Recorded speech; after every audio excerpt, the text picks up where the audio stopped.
Šiurpės tai yra, galima jas sieti netgi ir su laumėmis.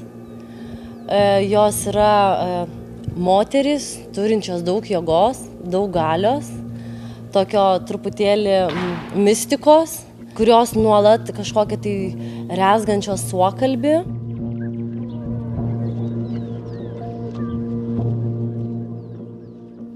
Man šiurpės yra tarsi kvintesencija, tarsi koncentratas visų asociacijų, kurias sukelia šitas žodis šiurpės.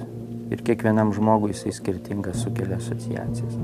Dėl to man jisai atrodo, šitas spektaklis yra pakankamai talpus įvairiai publikai. Žinai, žmogus išeidamas iš kambario išjungia šviesą. Tai vat, išeidamas iš šito renginio, bendrapilietis tas kas, vat norėčiau, kad neliktų jam to kėslo, vat išjungti.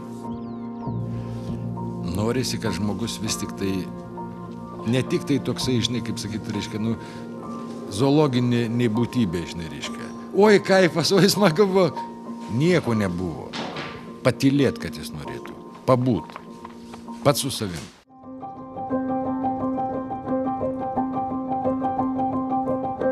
Labai didelė įtaka būtent šiurpiam šitam spektakliui turi erdvė, kurioje jis vyks.